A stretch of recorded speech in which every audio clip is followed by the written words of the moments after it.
Hello दोस्तों, आज की कहानी है राहुल के बारे में, जो कि एक ट्रैवलर ब्लॉगर था। उसे ट्रैवल करना काफ़ी पसंद था और वो ट्रैवल करने के लिए जहाँ उसका मन करे वहाँ जाता था। तो एक दिन वह उसने प्लान बनाया कि वो उत्तराखंड के एक गांव में जाएगा जिसकी सुंदरता की बातें सबने सुनी थी।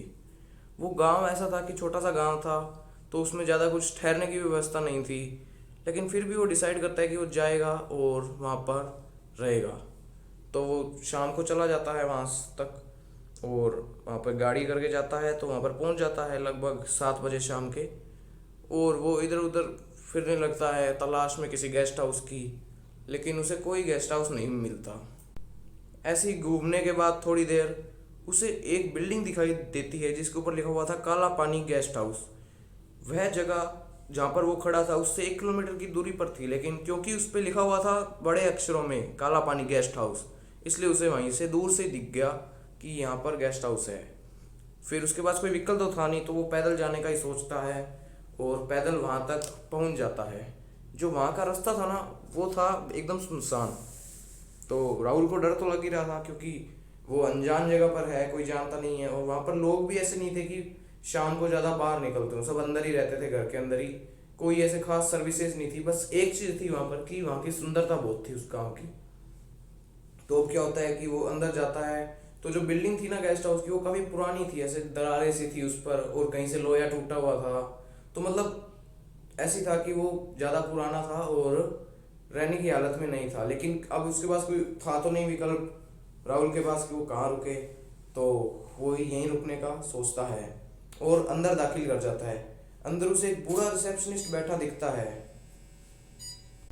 फिर राहुल अपनी सारी बात बताता है कि मेरे को कमरा चाहिए और आपके पास कमरा है क्या खाली। तो वो कहता है कमरा तो ले लो, लेकिन दो चीज़ों का ध्यान रखना। एक तो कभी भी खिड़की मत खोलना और तीसरी मंजिल पर मत जाना। अब देखो, राहुल ऐसे विश्वास तो करता नहीं था कि ये इन सब में कुछ खास है नहीं, ऐसे वो मानता था। तो वो इस बात पर हंस पड़ता है और चाबी लेकर अपने कमरे में पहुंच जाता है। कमरे में पहुंचने के बाद उसे कमरा काफ़ी साफ नज़र आता है और उसे लगता है कि चलो ठीक है, बढ़िया जगह मिल गई रहने को, तो रह लेंगे यहाँ पर। लेकिन वो काफ़ी बोर हो रहा था इस समय, क्योंकि वो लगभग 8 बजे के करीब पहुँच गया था। अब अगर वो बाहर जाए तो यहाँ पर कुछ टूरिस्ट प्लेस तो है नहीं, यहाँ पर सिर्फ सुंदरता थी इस गांव की, तो वो दिन में ही देखी जा सकती थी। तो अब वो शाम को क्या करे, तो बोर हो रहा था, तो वैसे ही वो खिड़की में झांकने लगता है खिड़की से। फिर वो खिड़की खोल कर देखता है तो उसे जो पास की झील थी ना, वो झील दिखती है। तो झील की लहरें उसको दिखती है, तो वो बड़ा ही उसका मन ऐसा हो जाता है प्रसन्न कि झील की लहरें दिख रही हैं, बढ़िया है, चलो। और जब झील की लहरें उसे दिखती हैं तो उसको साइड में एक औरत खड़ी दिखती है झील के पास।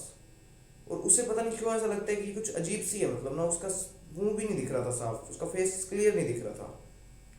तो अब थोड़ा टाइम हो गया था, वो थका भी हुआ था, सुबह का ट्रैवल कर रहा था, तो वो कहता है चल सो जाते हैं, सुबह देखेंगे सब कुछ। तो वो सोने की कोशिश करता है, उसे नींद भी आ जाती है।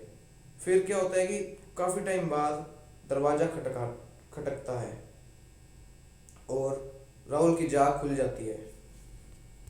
तो फिर उसको होने लगता है कि यार रात के 2 बजे हैं। वो टाइम देखता है घड़ी में, 2 बज रहे थे रात के, और इस समय कोई स्टाफ ही होगा जो खटखटा रहा होगा, और तो कौन आ सकता है होटल में ऐसे।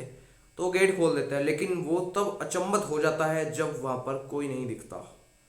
भाई आप खुद सोचो, अगर आप रात को 2 बजे उठकर दरवाज़ा खोलो किसी के दरवाज़ा खटखटाने पर, और आप जैसे ही दरवाज़ा खोलो वहाँ पर कोई ना हो, तो आपकी क्या हालत होगी। और वैसे ही भी उस जगह पर जहाँ पर आप एकदम अनजान हो, आपको कोई नहीं जानता, ना ही आप किसी को जानते हो। तो यही हालत सेम राहुल के साथ थी। अब वह बहुत परेशान हो चुका था कि यार ऐसे कैसे हो सकता है कि कोई दरवाज़ा खटखटा रहा है और बाहर कोई है नहीं। तो वो वापस सोने की कोशिश करता है। फिर ना उसे एक गीत सुनाई देता है, एक संगीत टाइप का, मतलब गीत सुनाई देता है उसे, एक धुन सुनाई देती है जो कि उसको जानी पहचानी सी लग रही थी। मतलब उसको सुनकर उसको कुछ याद सी आ रही थी किसी की। तो वो याद उसको आ रही थी, वो आ रही थी झील की। उसने ये सेम धुन एक झील के पास भी सुनी थी, वही वाली झील जो उसके होटल के एकदम बगल में थी। तो अब उसे लगता है कि यार कुछ तो गड़बड़ है, क्योंकि जो झील है ना, वो उसमें उसने देखी थी औरत, और ये सब चीज़ें एक साथ कंबाइन करती हैं। फिर उसे लगता है कि यार सब कुछ सही नहीं है, और ये आवाज़ जो है ना और भी बढ़ती जा रही थी। फिर अब उसके पास ना एक ही ऑप्शन था सिर्फ, कि या तो वो दरवाज़ा खोले, क्योंकि उसको खोलना ही पड़ेगा दरवाज़ा, क्योंकि वैसे भी उसको नींद तो आ नहीं रही थी। तो दरवाज़ा खोल कर देखता है, तब भी कोई नहीं था। और दूर दूर तक कोई स्टाफ नज़र ही नहीं आ रहा था। फिर वो दरवाज़ा बंद कर देता है। फिर वो थोड़ी देर लेट जाता है। फिर वो संगीत की जो आवाज़ थी ना, वो ऐसा लग रहा था कि एकदम उसके कमरे से ही आ रही है। एकदम ऐसा प्रतीत हो रहा था कि उसके कमरे के बाहर से ही वो आवाज़ आ रही है। फिर अब उसने दरवाज़ा तो खोल कर देख लिया था, तो अब वो क्या करता है कि खिड़की खोल कर देखता है। तो जब वो खिड़की खोल कर देखता है ना, तो वो पूरा पसीने से भीग जाता है, क्योंकि वो जो औरत उसे झील के पास दिख रही थी ना, वो उसके खिड़की के जस्ट सामने खड़ी थी, उसके ठीक आगे। और उसे अजीब तरीके से घूर रही थी। उसकी आंखों में भी अजीब सा खून था। उसकी आंखें ऐसे काली सी गहरी सी थी, उसमें खून बह रहा था। मतलब ऐसा था कि वो शैतान टाइप की थी। तो अब वो उसे घूरने लगती है। वो पीछे हटने की कोशिश करता है, खिड़की को बंद करने की कोशिश करता है, लेकिन पता नहीं क्या होता है कि अजीब सी ताकत उसे रोक लेती है करने से। वो खिड़की बंद नहीं कर पाता, ना ही खुद को पीछे कर पाता है। फिर अब राहुल ने इतनी बात बताई थी, उसके बाद उसे कुछ भी याद नहीं था उसके साथ क्या हुआ। फिर उसे जब याद आया, जब सुबह स्टाफ ने उसका दरवाज़ा खटखटाया। फिर ऐसे तो होटल का नियम होता है कि बिना गेस्ट की परमिशन के गेट नहीं खोल सकते, लेकिन जब 1 घंटे तक दरवाज़ा खटखटाने के बाद किसी ने गेट नहीं खोला, तब उन्होंने डिसाइड करा कि दरवाज़ा तोड़ देते हैं। फिर उन्होंने दरवाज़ा तोड़ा तो देखा कि राहुल बेहोश पड़ा था।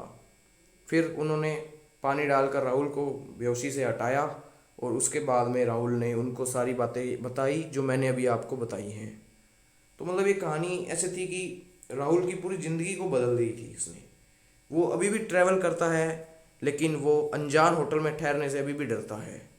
वो पहले उसकी पूरी तहकीकात करता है कि होटल की हिस्ट्री क्या है, वहाँ क्या क्या हुआ था, कोई ऐसा हादसा तो नहीं हुआ जो कि उसकी ज़िंदगी को दोबारा से बदल दे। तो आज की कहानी थी, आपने देखी जैसे कि राहुल की कहानी थी ये, और उसने उसकी पूरी ज़िंदगी को बदल डाला। मतलब आप सोच सकते हो कि एक घटना की वजह से उसकी पूरी ज़िंदगी पर प्रभाव पड़ा, और उसके दिमाग पर जो प्रभाव पड़ा वो अलग था।